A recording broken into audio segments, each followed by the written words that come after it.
to go to work. Time to go to work.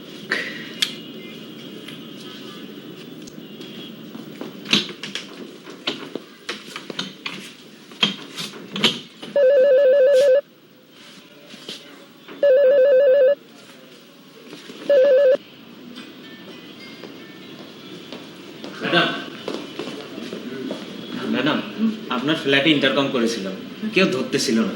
হ্যাঁ, ধরবে কি করে? আমি তো একা থাকি, আমি তো বেরিয়ে এসেছি। কি হয়েছে বলো? না, ওরা সবাই চলে এসেছে, ওই সিঁড়ি দিয়ে উপরে গেল। কারা চলে এসেছে? ম্যাডাম এই 4-5 জন ছেলে মেয়ে। 4-5 জন ছেলে মেয়ে? কোথেকে এসছে? সিলেট থেকে। আমি বললাম এখানে বসে অপেক্ষা করেন, শুনুন না, তাড়াতাড়ি করে সেই আপনার ফ্ল্যাটে চলে গেল। বলছো?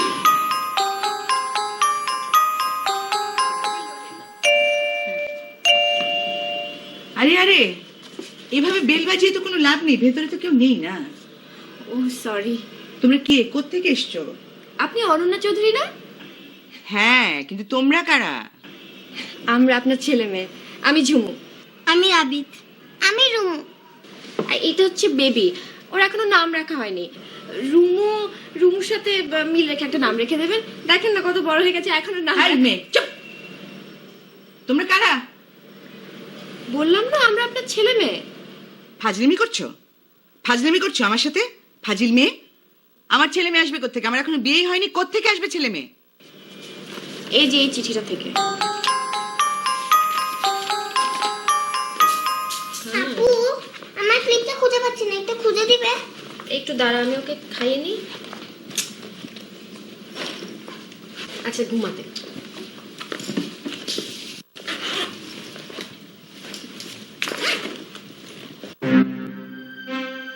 খুব অবাক হচ্ছিস না? 15 বছর পর আমি কোথা থেকে উদয় হলাম। অনন্যা, মনে আছে আমাদের বান্ধবীদের মধ্যে তুই ছিলি দাতা হাতেম তাই। তোর মুখে বুলি ছিল, বল আমার কাছে কি চাস। আমি সব সময় বলতাম সময় হলে চেয়ে নেব। এবার সময় হয়েছে অনন্যা। এতদিন পর হলেও জানি তুই আমাকে ফিরিয়ে দিবি না। অনন্যা, তুই আমার বাচ্চাদের দায়িত্ব নে। আমি চাই তুই ওদের মা হবি। আমি জানি তুই সংসারের ঝামেলার কারণে কখনো কাউকে ভালোবাসিসনি, বিয়ে করিসনি। সবসময় বলতি আই লাভ মাই ফ্রিডম। তারপরও আমি জানি আমার বাচ্চারা তোর কাছে সবচেয়ে ভালো থাকবে। এই চিঠিটা মা মারা যাওয়ার 3 দিন আগে লিখেছিল। কি হয়েছিল স্বপ্না? Lung cancer. আর তোমাদের বাবা? বাবা বেবি হওয়ার তিনি রোড অ্যাক্সিডেন্টে মারা গেছে। I'm so sorry. But I'm not. মানে? মা সবসময় বলতো যা হারিয়ে গেছে, যা চলে গেছে সেটা নিয়ে দুঃখ করার কিছু নেই, যা রয়ে গেছে সেটা নিয়ে খুশি হওয়াটাই বুদ্ধিমানের কাজ। আর আমি খুবই বুদ্ধিমতী একজন মেয়ে। মা আমাদের দায়িত্ব আপনার উপর দিয়ে গেছে, কাজে আমি হ্যাপি। আমিও হ্যাপি। আমিও হ্যাপি। আর মাকে আমরা সবাই তুমি করে বলতাম, তাই এখন থেকে আপনাকেও তুমি করে বলবো, ঠিক আছে?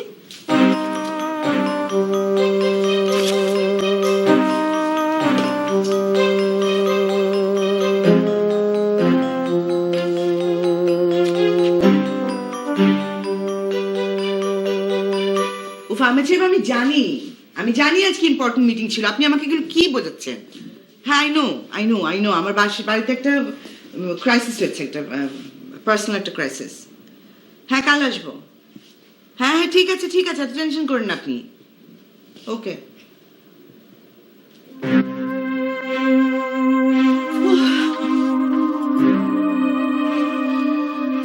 আরে স্বপ্না, কোন জন্মের শোধ নিলি তুই আমার উপরে?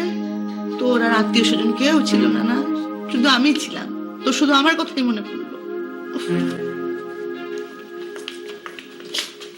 মা? আই মি কে মা? তুমি শোনো, আমি আর নবী পাশের ঘরে শুচ্ছি, বেবি আর রুমু তোমার ঘরে এই বিছানায় থাকবে। এই বিছানায় থাকবে মানে? এখানে মানে তোমার সঙ্গে থাকবে। ও আর বেবি সবসময় মার সাথেই ঘুমাতো, তাই এখন থেকে তোমার সাথে ঘুমাবে। আর ও বেবি কিন্তু রাতে কাঁদে, ও কাঁদলে দুধের বোতলটা ওর মুখে দিয়ে দিও, তাহলে থেমে যাবে। কি বলছো এসব? না চল। আর এই যে এই ব্যাগে ওদের কাপড় চোপড় আছে, রাতে দরকার হলে পাল্টে দিও। হ্যাঁ আয়। বেবিকে দুধ দিয়ে দাও।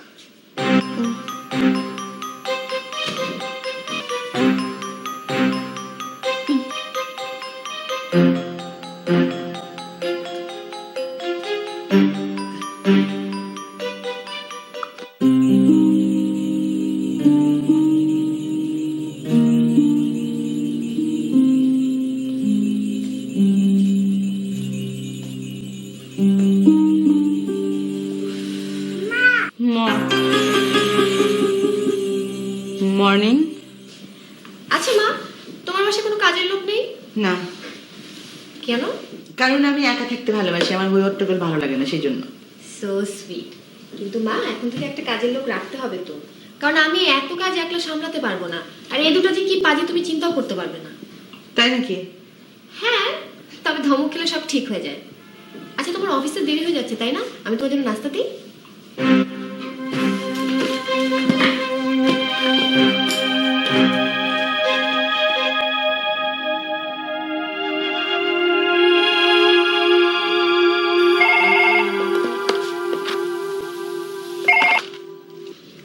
হ্যাঁ।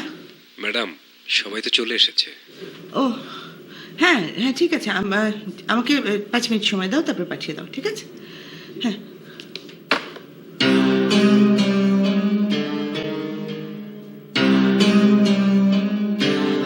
আপনারা তো জানেন যে গত বছরের চাইতে এখন পর্যন্ত আমাদের প্রফিট মার্জিনে প্রায় 20 লাখ টাকার ঘাটতি আছে। তবে আমি মনে করি না যে চিন্তা করার কিছু আছে, কারণ এখন আমাদের হাতে 3 মাস সময় আছে। আমাদের যেটা করতে হবে সেটা হচ্ছে এখন থেকে আরও 20% বেশি এফোর্ট দিতে হবে। আমি আপনাদের জন্য একটা ওয়ার্কশিট তৈরি করেছি। আমার মনে হয় যে দিস ইজ গোইং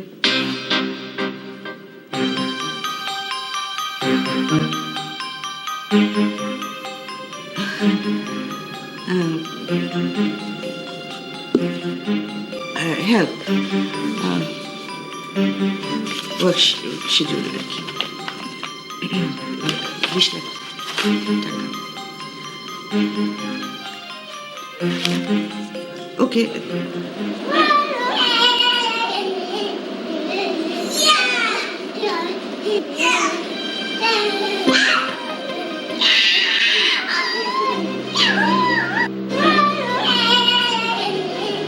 কি করছো তোমরা?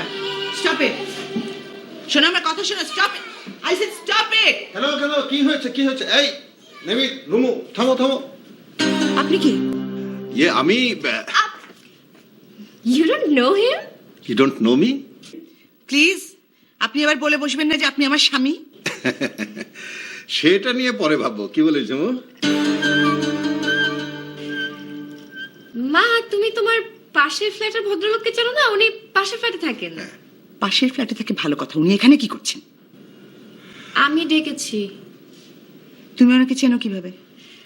পারভেজ আঙ্কেল তো আমার বাবার বন্ধু। হঠাৎ দেখে উনি গেট দিয়ে ঢুকছেন, দৌড়ে গিয়ে ডেকে এনেছি। কেন? আমি ওদের জন্য রান্না করছি। কি? হ্যাঁ, মানে যতদিন একজন ভালো রাঁধুনি না পাওয়া যাবে ততদিন সেই দায়িত্বটা আমি পালন করব। কথা নেই বার্তা নেই, আপনি রান্নার দায়িত্ব পালন করবেন কেন? শুনুন শুনুন শুনুন, কথাও আছে বার্তা আছে।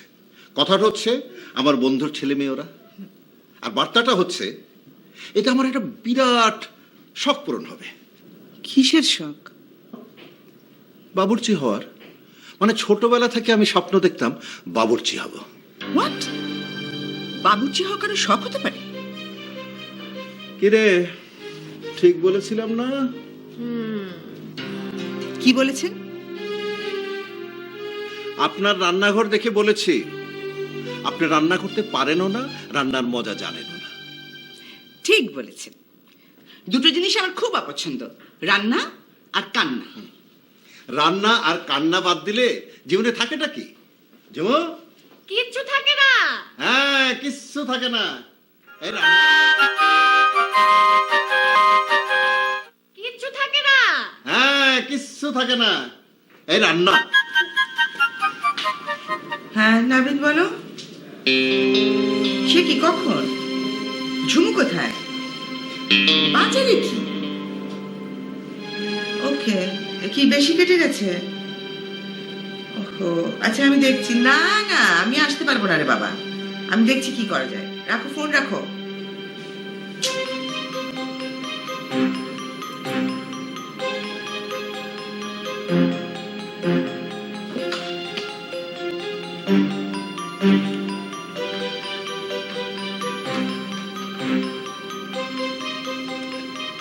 হ্যালো, হ্যাঁ কি গ্রিন ভ্যালি? হ্যাঁ আমি অনন্যা চৌধুরী বলছি। হ্যাঁ B14-এর। আচ্ছা B12-এর মিস্টার পারভেজ যে, ওনার কোনো কন্ট্যাক্ট নাম্বার আছে?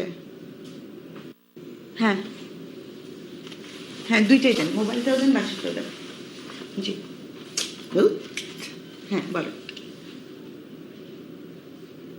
এটা বাসা? হ্যাঁ, আর মোবাইলটা? ওকে, হ্যাঁ থ্যাংক ইউ।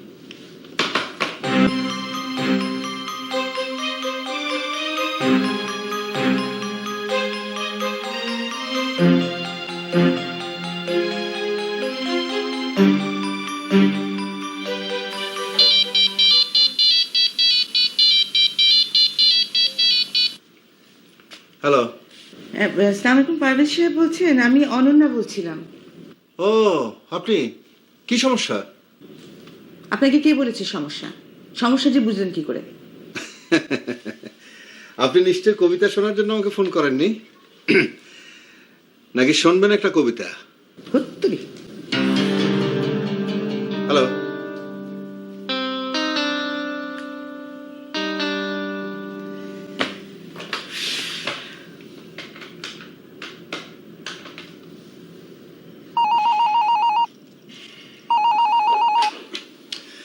হ্যাঁ, হ্যালো। হ্যালো,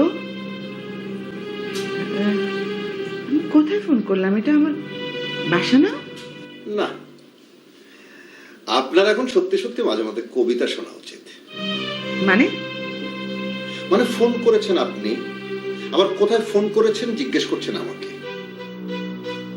হ্যাঁ, আপনি আপনার বাসায় ফোন করেছেন, আমি আপনার বাসা থেকে কথা বলছি। রুমুর হাত কেটে গিয়েছিল, ও এখন ভালো আছে, আমি ওষুধ দিয়ে দিয়েছি, ব্যান্ডেজ করে দিয়েছি। নাবের এবং বেবি ভালো আছে, ঝুমু এখনো বাজার থেকে ফেরেনি। আর কিছু? রুমুর হাত কেটে গেছে, আপনি কিভাবে জানলেন?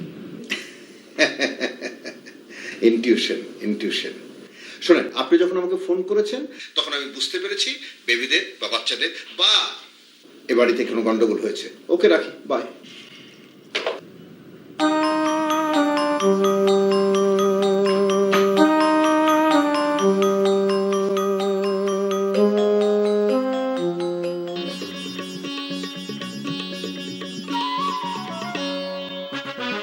চ্যানেল আই, হৃদয় Bangladesh. Thank you so much. আপনি না থাকলে যে আজ কি হতো। আমি ইয়ে করছি, একটা ভালো কাজের বুয়া জোগাড় না করছি। না না না, বুয়া না, আসলে ওদের একটা মা প্রয়োজন।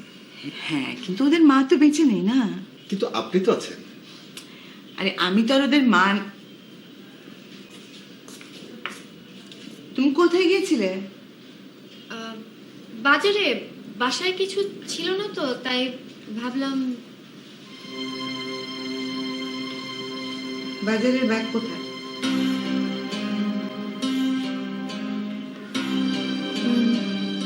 ও, বাসে করে ফিরছিলাম তো, বোধহয় ভিড়ের মধ্যে হাত থেকে পড়ে গেছে। সরি, আমি কাল আবার গিয়ে নিয়ে আসবো।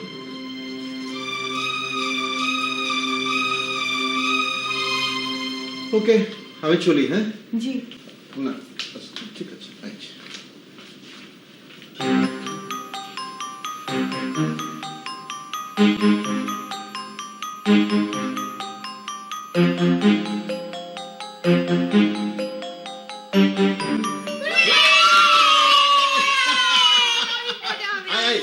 তুমি কি খাবে? পোলাও, তুমি? কোরমা। আর তুমি? আমি দুটোই খাবো। ও, কি? কেন কেন এত চেঁচামেচি কেন? না না, চেঁচামেচি না, এটা আনন্দ, মানে উল্লাস হচ্ছে। কিসের আনন্দ, কিসের উল্লাস? কেন? আমরা সবাই পিকনিকে যাব। Thank you. আমি সারাদিন একটু শান্তিতে ঘুমাবো। এই শুনুন শুনুন শুনুন শুনুন, পিকনিকে আপনিও যাচ্ছেন। প্লিজ। মা চলো না কি আশ্চর্য। শুনুন, everybody needs a break, so please hurry up, hurry up, চলো হারি আপ।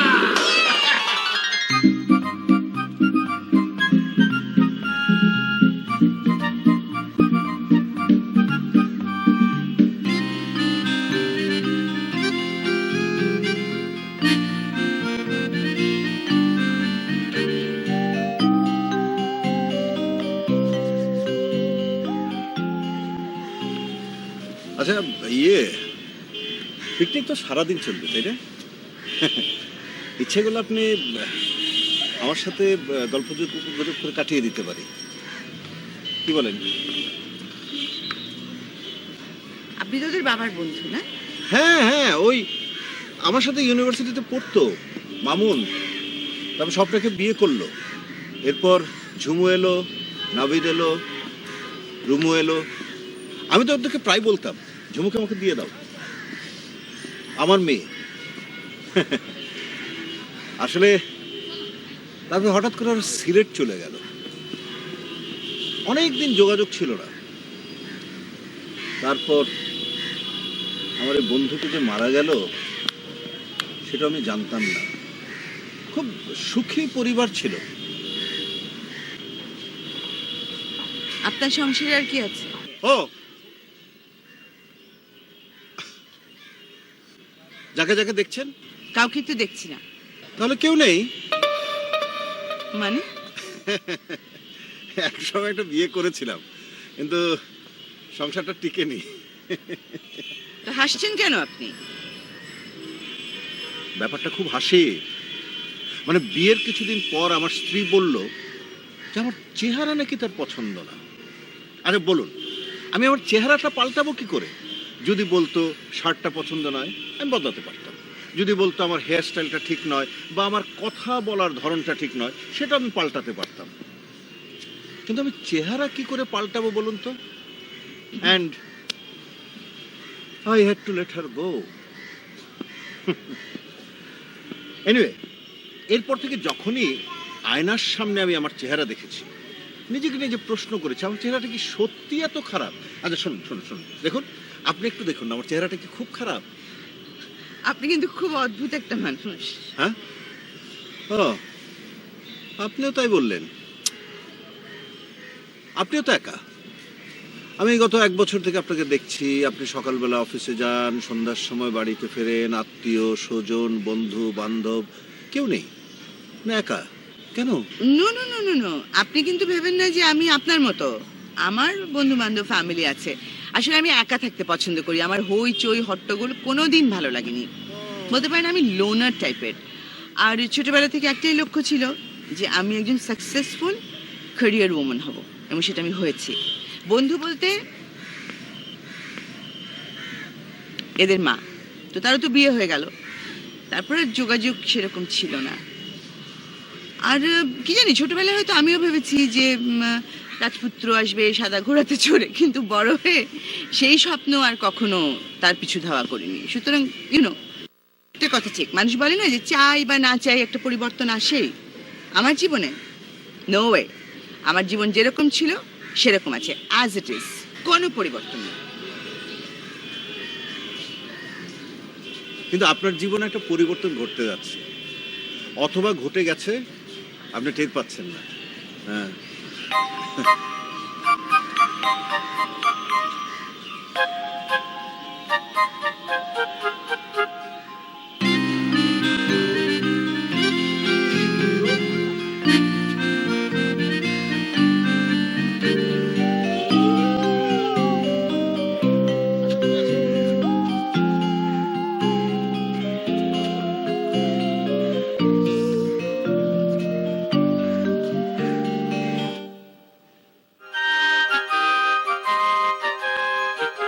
আমরা এসেছি ভিমবার চ্যালেঞ্জ নিয়ে।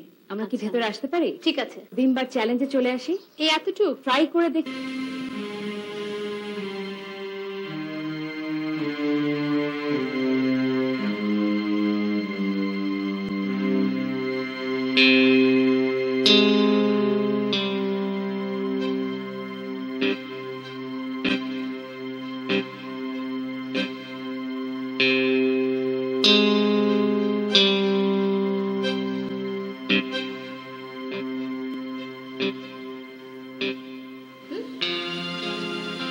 এখন রাখি, রাত হয়ে গেছে তো।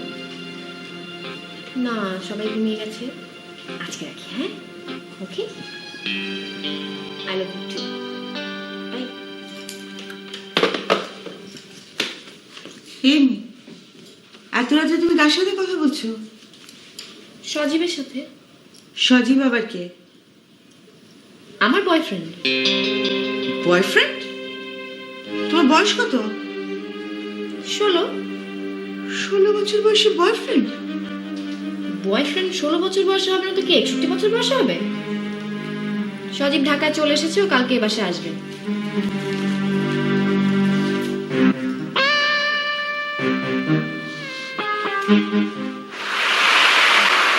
ব্যাপারটা খুব সাবধানে হ্যান্ডেল করতে হবে। আসলে ঝুমুর যে বয়স, এই বয়সটা খুব ডেঞ্জারাস। এ বয়সে ওরা একটা রঙিন চশমা পরে থাকে, মানে কোনো কিছুই অসম্ভব মনে হয় না। হ্যাঁ, বেশ, আমার এরকম একটা রঙিন চশমা অন্তত একদিনের জন্য হাতে আসতো। ছেলেটা আসলে কি বলবেন, কি করবেন? কথা বলতে হবে, বোঝাতে হবে। ঝুমুকে আপনি বলবেন যে তোমার প্লিজ, আমি এসবের মধ্যে ইনভলভ হতে চাই না। অ্যাট দ্য মোমেন্ট আমি শুধু আমার কফিটা এনজয় করতে চাই, নাথিং এলস। আচ্ছা, হ্যাঁ, আচ্ছা, আপনাকে যদি চয়েস দেয়া হয় কফি নাকি কবিতা, আপনি কোনটা বেছে নেবেন? আপনি কোনটা বেছে নেবেন? প্রশ্নটা তো আমি আগে করেছি। তাই উত্তরটা আপনি আগে দেবেন। ও, মানে আমার ওই কফি না হলেও চলবে, তবে কবিতা আমার চাই চাই। আপনার? কফি, ও, অ্যান্ড অনলি কফি। আচ্ছা।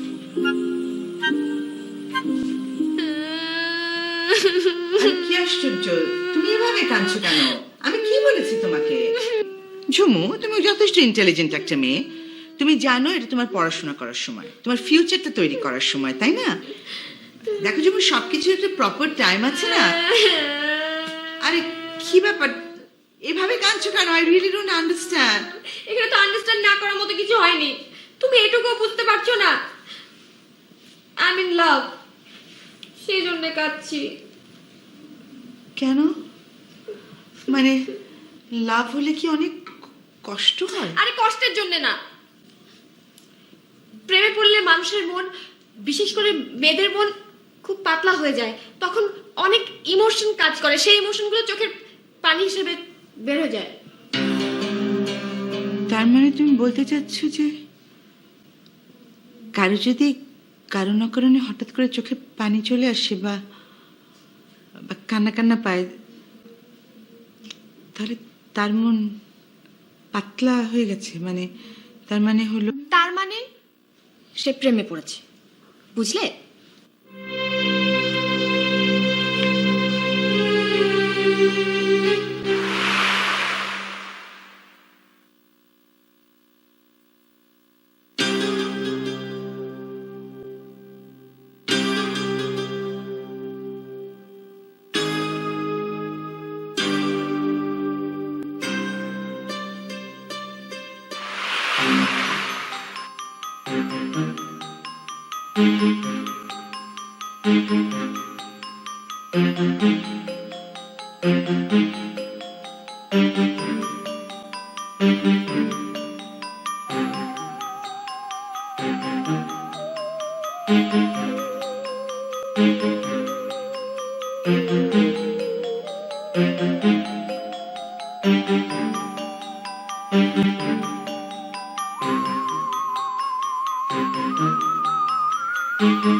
বয়ফ্রেন্ড 16 বছর বয়সে হবে না তো কি 61 বছর বয়সে হবে?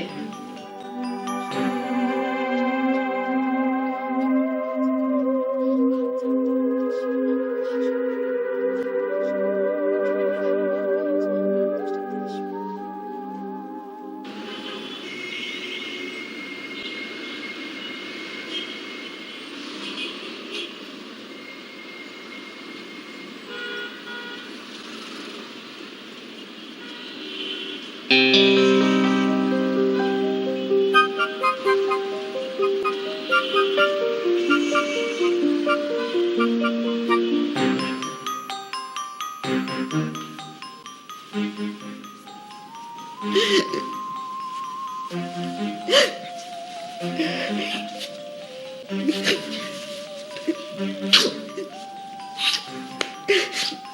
হচ্ছে সব? কি হচ্ছে কি বসে? না না,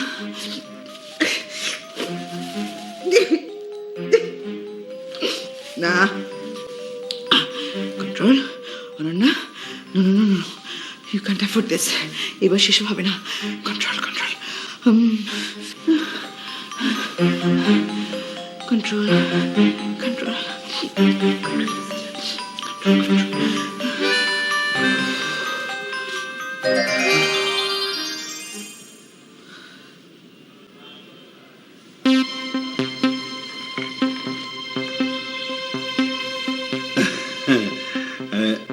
জানি না কেন এই ফুলগুলো দেখে আপনার জন্য কিনতে ইচ্ছে করলো। Thank you.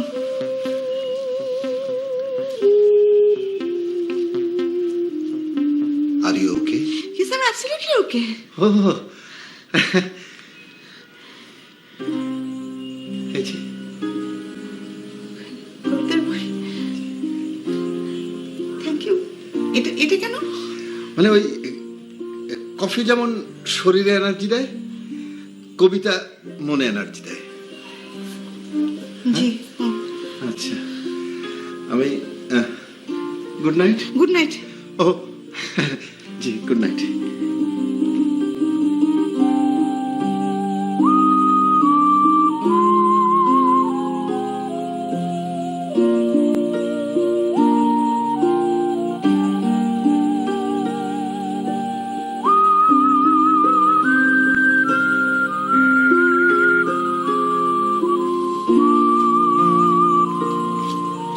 মা, হ্যাঁ, সজীব এসছে। এসে গেছে? ও, আচ্ছা।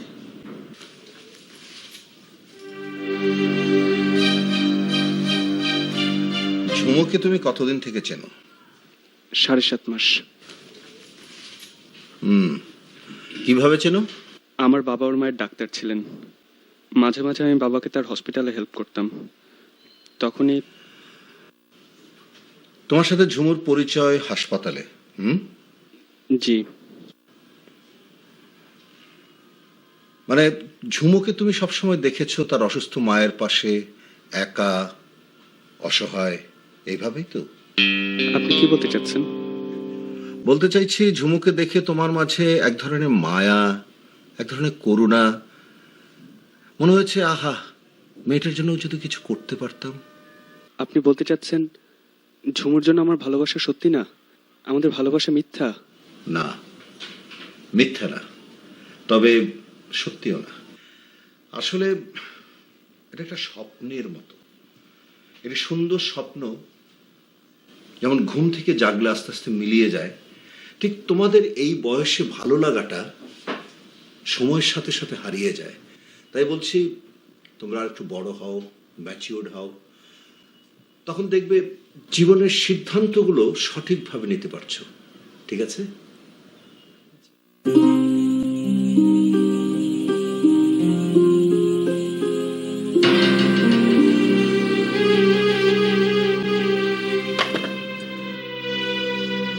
আম্মু, আম্মু, আপু কোথায়?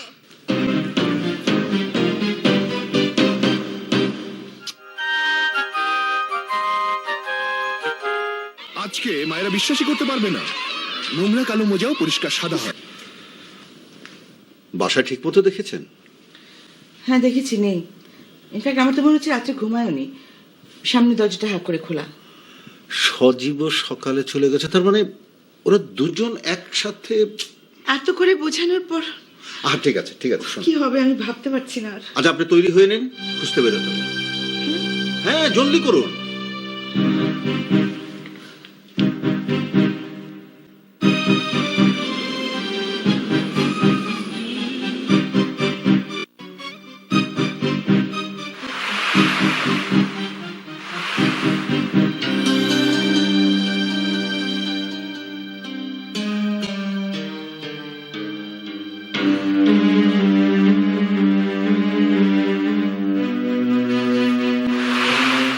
তুমি সত্যি বলছো? জি, সকালে ওর সাথে আমার কথা হয়েছে। আপনার কথাগুলো ওকে আমি বললাম। ও বলল আপনি ঠিকই বলেছেন, আমাদের আরো অপেক্ষা করতে হবে। ঝুমুই আমাকে বলল বাড়ি ফিরে যেতে। কিন্তু তোমার সাথে না গিয়ে থাকলে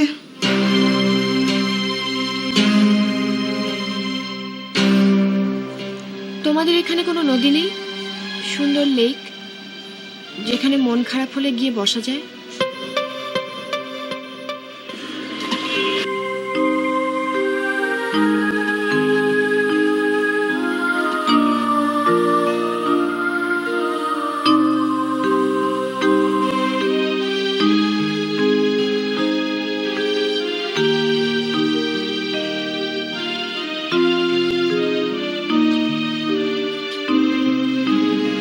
আর ইউ ওকে? তোমরা এখানে? যাক, ভালোই হলো। ভাবছিলাম একা একা কিভাবে বাসা যাব। চলো।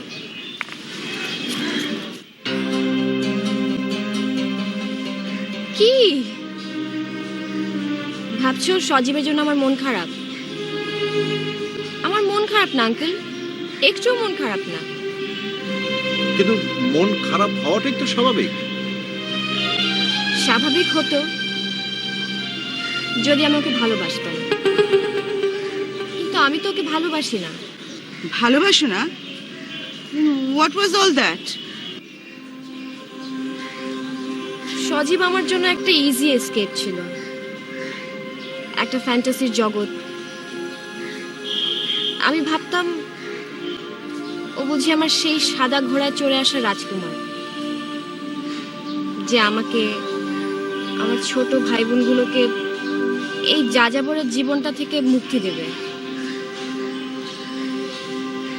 এক এক জায়গায় ঘুরে বেড়াতে বেড়াতে আমি অনেক টায়ার্ড হয়ে গিয়েছিলাম, কিন্তু তা কি আর হয়? যাই হোক, কালকে আমরা চলে যাচ্ছি। যাওয়ার আগে একটু নিজের মতো করে থাকতে চেয়েছিলাম, তাই এখানে এসে বসেছিলাম। চলে যাচ্ছ মানে কোথায় যাচ্ছ? মা দেখো, সরি আন্টি, আমি জানি আপনি আমাদেরকে একদম পছন্দ করেন না, আর করবেন কেন? কোথা থেকে উড়ে এসে জুড়ে বসলাম, আপনার জন্য তো ইজি ছিল না। আন্টি বিশ্বাস করেন, আমাদের জন্য ব্যাপারটা ইজি ছিল না। বেবি হওয়ার পর থেকেই মা অসুস্থ। কখনো আমরা ফুপুর বাসায়, কখনো চাচার বাসায়, মামার বাসায়। প্রত্যেকবারই মা বলতো এটাই আমাদের ঠিকানা। কিন্তু মা মারা যাবার কয়েকদিন আগে আপনার জন্য আমাকে চিঠিটা দিয়ে বলল, এখন থেকে অনন্যাই তোদের মা, ওই তোদের দেখাশোনা করবে। ব্যাস, আমরা হয়ে গেলাম আপনার ছেলে মেয়ে। কিন্তু তা কি আর হয়? কিন্তু তুমি যাচ্ছটা কোথায়? আঙ্কেল, আমি আপনাকে একটা মিথ্যে কথা বলেছিলাম। বাবা আসলে মারা যাননি। বাবা আরেকটা বিয়ে করে আমাদেরকে ছেড়ে চলে গেছে। বেবি হওয়ার 5 দিন পরেই বাবা মাকে তার নতুন সংসারের কথা বলে।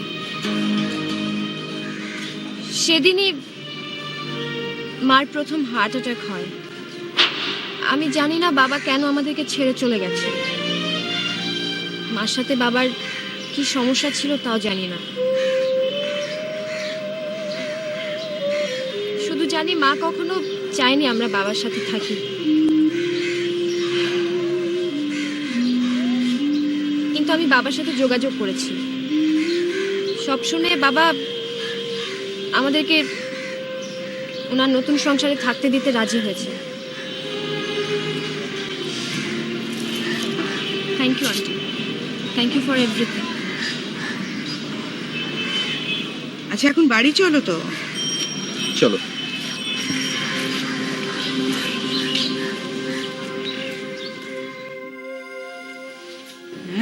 আচ্ছা আমি জানি। হ্যাঁ, গতকাল দিনে আসলে আমার কিছু পার্সোনাল সমস্যা ছিল।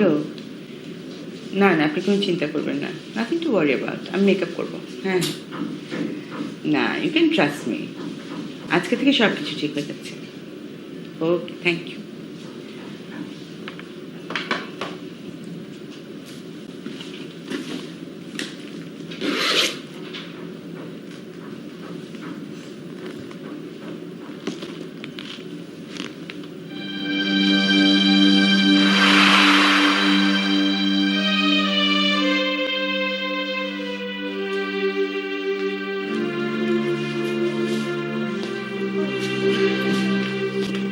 মা আজকে আমরা চলে যাচ্ছি।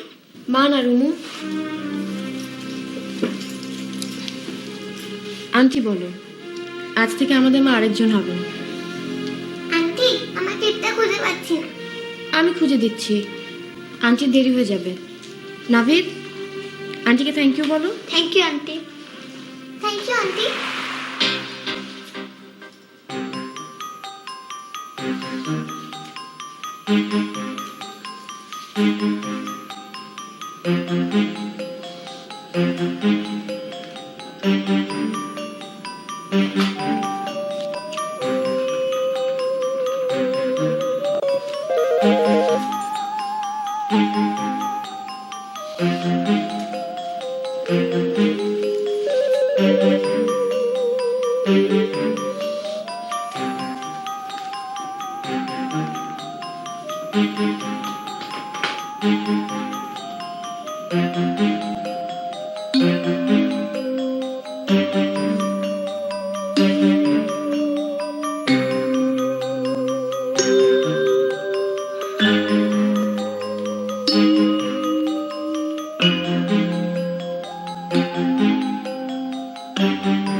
ওরা সবাই চলে গেছে। হ্যাঁ আপনি বাস স্ট্যান্ড পর্যন্ত গিয়েছিলেন? জি, আসুন আসুন।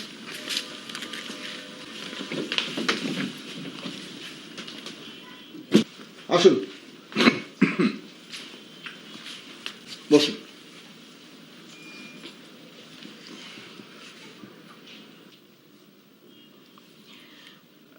ওরা কোথায় গেছে ঠিকানাটা রেখেছেন? কেন? রুমের একটা ক্লিপ ছিল তো আমার কাছে। ও হো, ওটা আপনার কাছে? অবশ্য এটার জন্য খুব কান্নাকাটি করেছে। দিন, আমাকে দিন, আমি মেল করে দেব। না, মেল করলে হবে না তো, আমাকে নিজে গিয়ে দিতে হবে। আমার একটু দেখতে হবে ওদেরকে। হ্যাঁ, কেন? কেন মানে কি? কেন মানে কি? এতদিন ধরে বাচ্চাগুলো আমার কাছে ছিল, ওদের মা আমাকে দায়িত্ব দিয়ে গেছে। আমার একটা দায়িত্ব আছে না, আমাকে জানতে হবে না ওরা কোথায় গেল, কেমন আছে, কোথায় আছে। তাছাড়া বেবির তো এখনো নামই রাখা হয়নি। আমি বেবির একটা নাম রেখে দিই, তারপরে ওদের যেখানে খুশি সেখানে চলে যাবে। হ্যাঁ, কিন্তু তারপর যে ওদের যাওয়া হবে না। কেন? কারণটা ছোট্ট, ওই ছোট্ট ক্লিপটা। ওই ক্লিপটা তোমাকে আটকে ফেলেছে। I love freedom. তোমার এই জীবনটা কখন যে ভালোবাসার শিকল আটকা পড়েছে তা তুমি বুঝতে পারোনি। আপনি এসব বুঝলেন কি করে? ওয়েল ওয়েল ওয়েল, অনেক সময় অনেক কিছু না বললেও বুঝে নিতে হয়। আর তাই এখন থেকে তুমি, মানে তোমার সবকিছু আমাকে বুঝে নিতে হবে। অবশ্য এর জন্য তোমাকে সময় দেওয়া হবে নেক্সট 20 years। মানে এই অফারটা ভ্যালিড ফর 20 ইয়ার্স। তারপর অবশ্য তোমাকে আমার দেখা সম্ভব হবে না, কারণ তখন চুল পড়ে যাবে, দাঁত নড়ে যাবে, হাতের লাঠি ছাড়া চলতে পারবো না, ইত্যাদি ইত্যাদি ইত্যাদি। কি বলছেন এসব? কিসের অফার? ভালোবাসা। ভালোবাসা। ভালোবাসা ভালোবাসা আমি ওদেরকে যেতে দিইনি তো, আমি জানতাম ওরা চলে গেলে তুমি কষ্ট পাবে। আসো আসো আসো আসো আসো। আন্টি আমার ক্লিপটা ক্লিপ দেব, কিন্তু আন্টি না, মা। হ্যাঁ, হ্যাঁ, তোমাকে মা ডাকবো, কিন্তু একটা শর্ত আছে। বস। দাঁড়াও, আগে তুমি ওকে ধরো। কিসের শর্ত? আবার কিসের শর্ত? তুমি এদিকে এসো তো। কি বসো। করছিস কি? বসো। বলছি, শর্তটা হচ্ছে তোমাদের ভালোবাসার প্রোগ্রামটা 20 বছরের পরেও চালু রাখতে হবে। হ্যাঁ, 20 বছর বাঁচবো তো? খুব বাঁচবে। তোমাদের আলগা দাঁত, হাতের লাঠি, চোখের চশমা, এসব সব আমরা দেখবো, তোমরা শুধু ভালোবাসবে। পারবে না?